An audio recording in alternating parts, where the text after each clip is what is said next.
अस्सलाम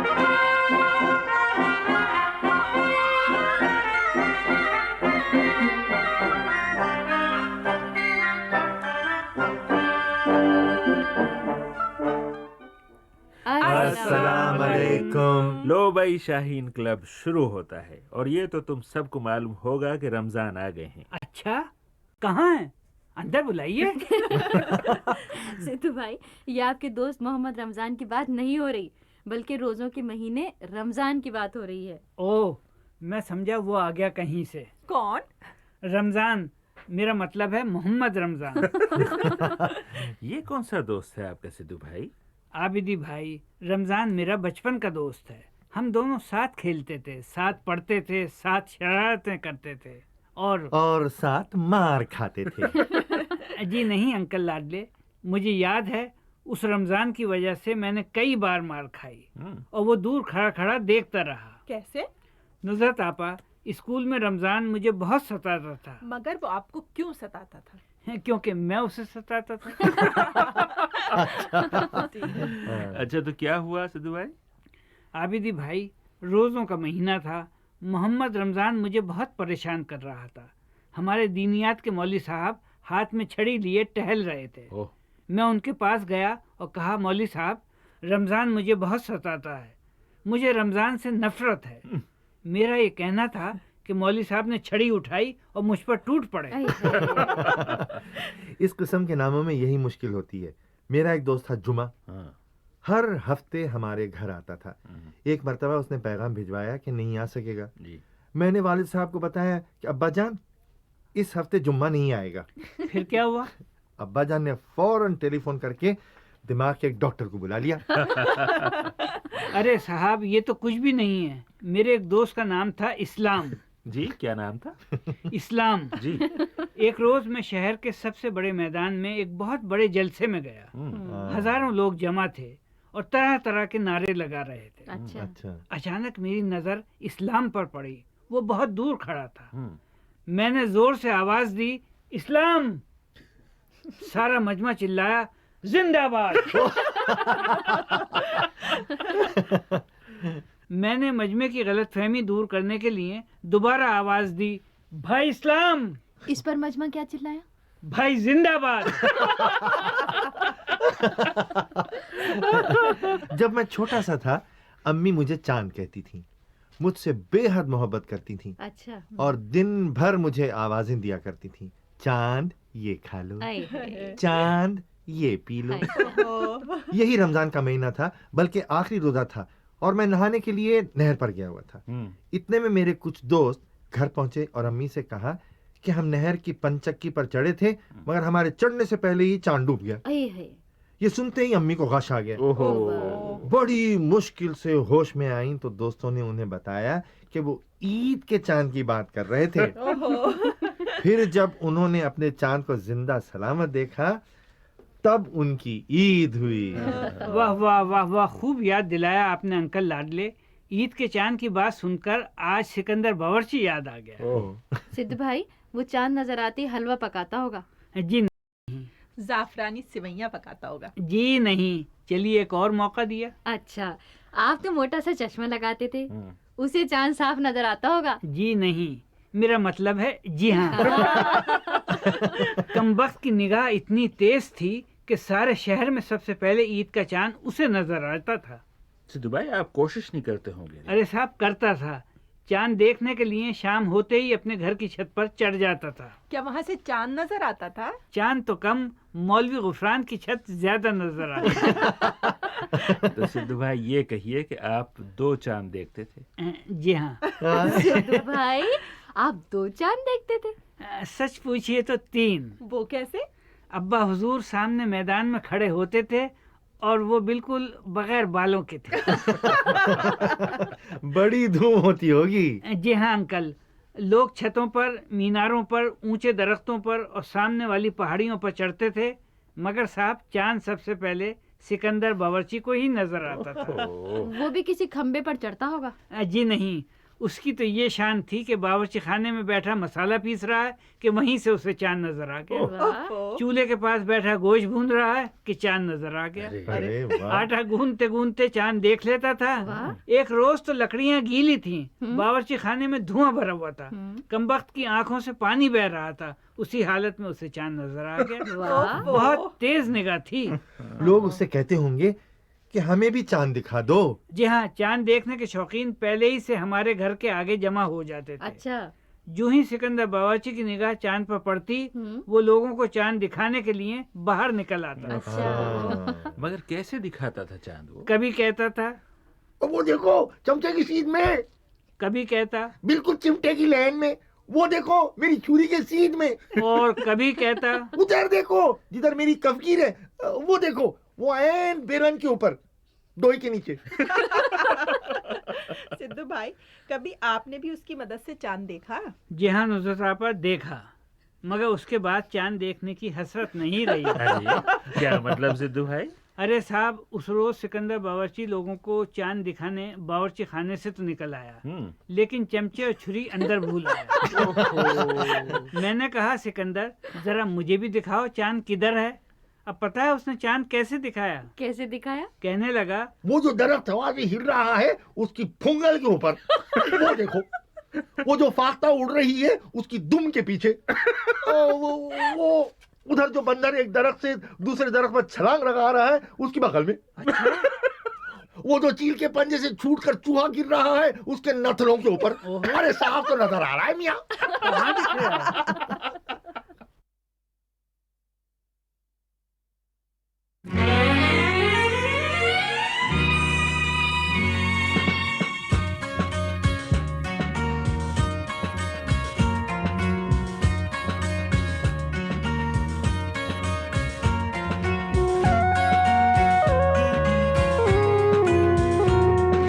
چندا ماموں دور بہت دور ہے، ملنے سے مجبور مجبور ہے۔ چندا ماموں دور بہت دور ہے، ملنے سے مجبور مجبور ہے۔ چندا ماموں دور بہت دور ہے۔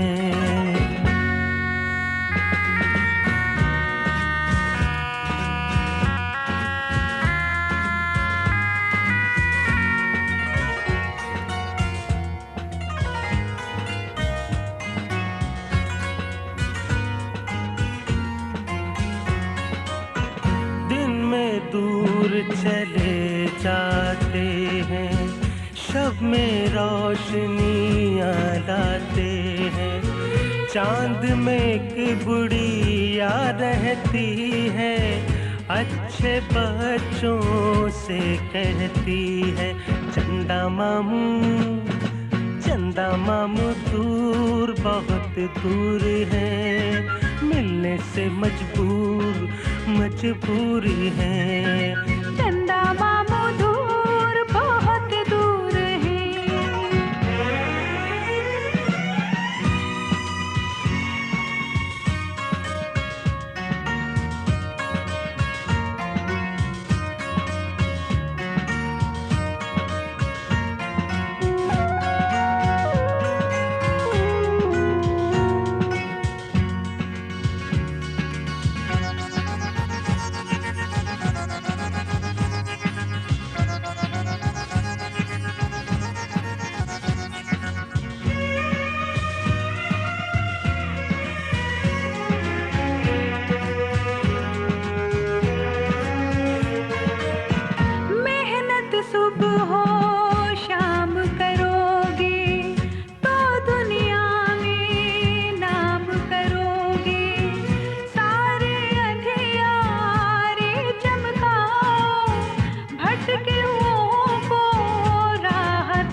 ماموں دور بہت دور ہے۔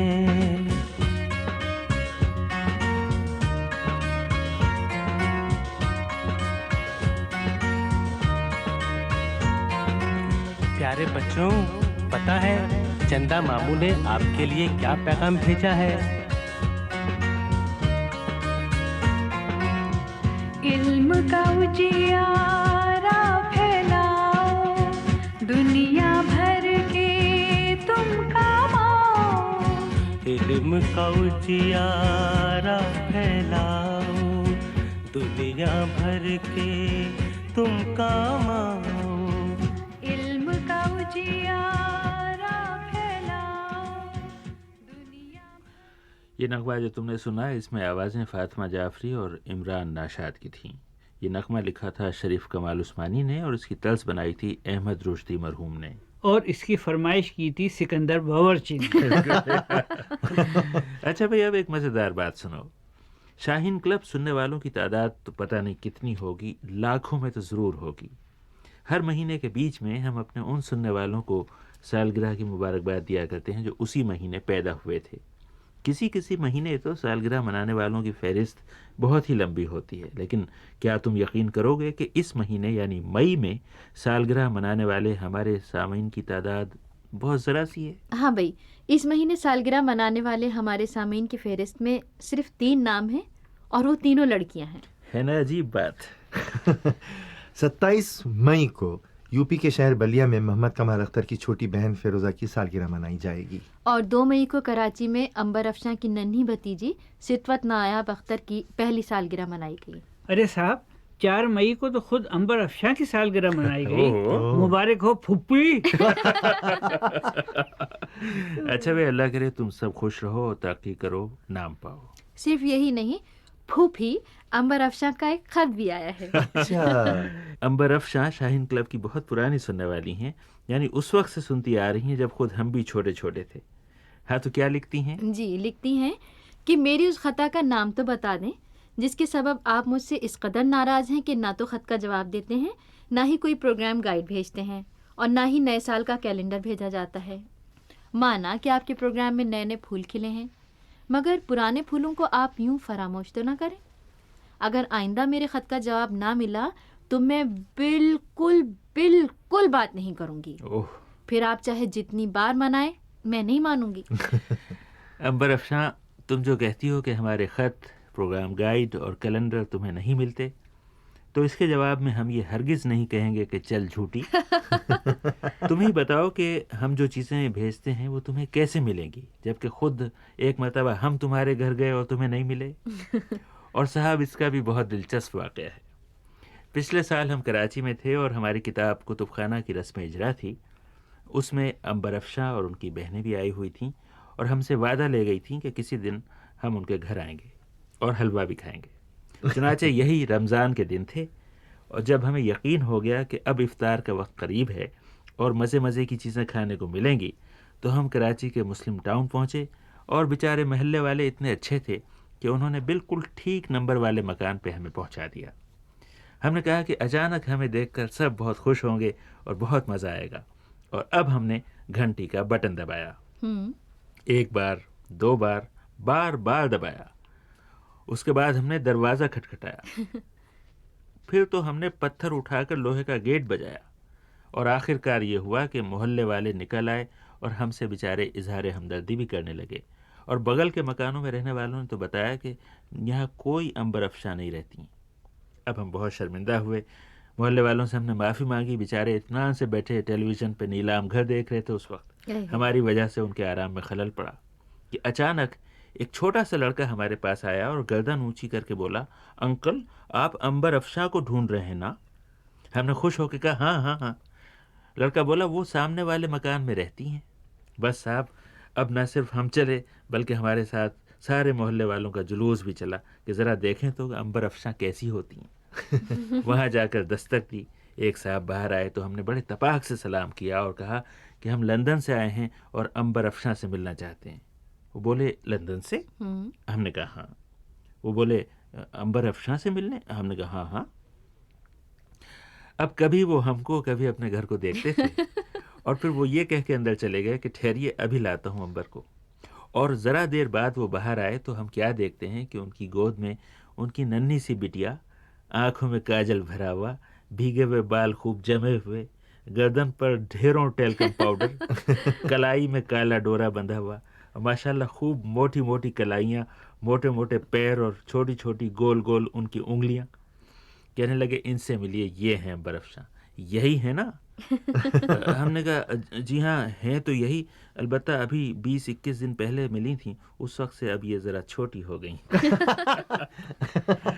कुलेली हैदराबाद से गुलाम हुसैन तबस्सुम लिखते हैं, प्यारे शाहीन क्लब, इस प्रोग्राम में सभी लोग अपनी बातों से हमें खूब खूब हंसने का मौका देते हैं। वैसे जब से इस प्रोग्राम में अंकल लाडले आए हैं, सिद्धू भाई बिल्कुल बुद्धू भाई हो गए हैं। ओह, उनसे पूछिए कि उन्हें ये नाम कैसा लगा। गुलाम हुसैन तबस्सुम, हमें अपना जो नाम अच्छा लगा वो दरभंगा बिहार से शहनाज फातिमा ने अपने ख़त में लिखा है। कहती हैं, प्यारे शाहीन क्लब, मैं आप सबसे बहुत नाराज़ हूँ। जब मैं 5वीं जमात में पढ़ रही थी उस वक्त मैंने आपको एक ख़त लिखा था, लेकिन उसका जवाब अब तक नहीं मिला। अब मैं इंटर आर्ट्स की सेकेंड ईयर में हूँ और उम्मीद करती हूँ कि अब तो जवाब मिल जाएगा। इसके बाद शहनाज फातिमा लिखती हैं, हमारे घर के सब लोग शाहीन क्लब बहुत दिलचस्पी से सुनते हैं। मेरी एक छोटी सी बहन निशात फातिमा है जो पहले ही से रेडियो को गोद में लेकर बैठ जाती है और कहती है कि अब टिड्डू भाई आएंगे। है ना अच्छा सा प्यारा सा नाम। शहनाज फातिमा, हमें तुम्हारा वो खत मिल गया था बीबी, जो तुमने उस वक्त लिखा था जब तुम 5वीं क्लास में थी। मगर हम इसका जवाब कैसे देते? उस वक्त हम खुद 4थी क्लास में थे। शहनाज, तुम्हें और सब घर वालों को शाहीन क्लब पसंद है, ये बात बहुत अच्छी है। सबको हमारा सलाम कहना, और हाँ, अपनी छोटी सी बहन से कहना कि हम सब तुम्हें बहुत प्यार करते हैं, नन्नी निशाट। अच्छा भाई, अब आखिर में तुम्हारी आम मालूमात की आजमाइश। ये 6 सवाल सुनते जाओ और इनके जवाब देते जाओ। थोड़ी देर बाद हम तुम्हें इनके सही जवाब बता देंगे और तुम्हें अभी मालूम हो जाएगा कि तुम्हारे कितने जवाब ठीक थे। आज का पहला सवाल यह है कि इंग्लिस्तान का मशहूर बॉडलियन लाइब्रेरी कहाँ है? इसका ताल्लुक बरतानिया की एक बड़ी यूनिवर्सिटी से है। आज का दूसरा सवाल यह है कि आलमी इदारे WHO का पूरा नाम क्या है? तीसरा सवाल यह है कि डर्बन की बंदरगाह किस मुल्क में है? फिर आज का चौथा सवाल यह है कि कुछ अरसे पहले तराबलस और बिन गाजी का नाम खबरों में क्यों आ रहा था? आज का 5वां सवाल यह है कि तुम इन दिनों खबरों में जाफना का नाम सुन रहे होगे, बताओ जाफना कहाँ है? और आज का छठा और आखिरी सवाल यह है कि पाकिस्तान में वो कौन सा किला, पुल, दरिया और शहर है जिसका एक ही नाम है? पाकिस्तान में वो कौन सा किला, पुल, दरिया और शहर है जिसका एक ही नाम है? अच्छा भाई, अब इन सवालों के सही जवाब सुन लो। पहले सवाल का जवाब यह है कि बॉडलियन लाइब्रेरी इंग्लिस्तान की ऑक्सफोर्ड यूनिवर्सिटी की लाइब्रेरी का नाम है। दूसरे सवाल का जवाब यह है कि आलमी इदारे WHO का पूरा नाम वर्ल्ड हेल्थ ऑर्गेनाइजेशन है। तीसरे सवाल का जवाब यह है कि डर्बन की बंदरगाह जुनूबी अफ्रीका या साउथ अफ्रीका में है। आज के चौथे सवाल का जवाब यह है कि लीबिया के शहरों तराबलस और बनगाजी पर पिछले महीने अमेरिका के हवाई बेड़े ने बमबारी की थी। 5वें सवाल का जवाब यह है कि जिस जाफना का नाम खबरों में सुनने में आ रहा है वो श्रीलंका के शिमाल में एक जजीरा नुमा और उसकी बंदरगाह है, और वहाँ के तामिल बाशिंदे अपने अलहदा मुल्क का मुतालबा कर रहे हैं। आज के आखिरी सवाल का जवाब यह है कि पाकिस्तान में जिस किले, पुल, दरिया और शहर का एक ही नाम है वो है अटक। और भाई यहीं आज का प्रोग्राम भी अटक गया क्योंकि इसके खात्मे का वक्त आ पहुंचा। अब अगले हफ्ते तुमसे इंशाल्लाह फिर मुलाकात होगी। खुदा हाफिज।